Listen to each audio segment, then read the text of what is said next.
First at 6 o'clock, an Eyewitness News exclusive. And I don't think that the state of Connecticut should be profiting off of the misfortunes of others.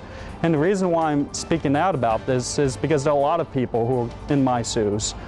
A refund objection. A young lawyer studying to take the Connecticut bar exam had to put his career on hold for brain surgery. Good evening and thanks for joining us on this Tuesday. I'm Dennis House. And I'm Denise DeCenzo. Now he is fighting to get a refund for the test he was never able to take. Channel 3 Eyewitness News reporter David McKay is joining us live in New Britain now with the story. David? This is a young man who has wanted to be a lawyer since grade school, but he's no ordinary applicant, and he's willing to fight for what's just. There are a lot of people who believe that, my dreams of going to law school were unrealistic.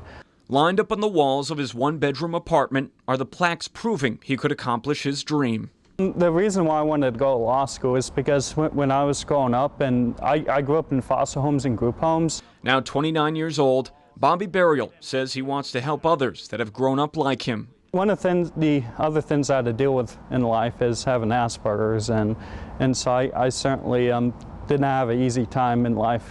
Burial proved he had what it takes to be a lawyer, graduating with his Juris Doctorate. But to practice law in the state of Connecticut, he has to take the Connecticut bar exam. I previously applied for the bar exam back in March.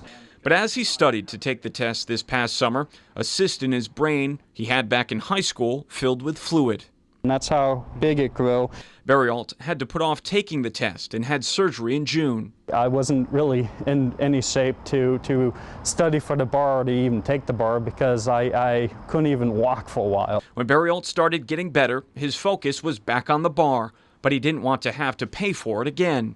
The exam is $800. That's a lot of money. I already paid it once. He wrote a letter to the chair of the Connecticut Bar Examiners Committee. They're a part of the state's judicial branch and administer the test and collect the applications. Mailed back a 2-sentence letter saying it was denied.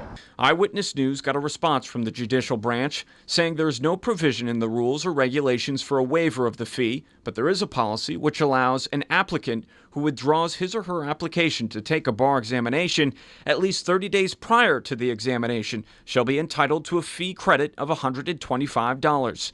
That's a credit toward taking the exam again, and it would hold the same for medical reasons given 10 days after the test with a doctor's note.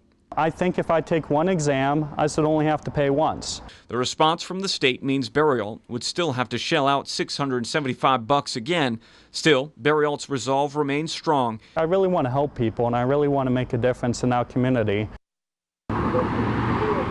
Burial has also reached out to his state reps, but he hopes he can take this bar exam in February and find a job by May so he can find a way to pay for it all. Live in New Britain, David McKay, Channel 3 Eyewitness News.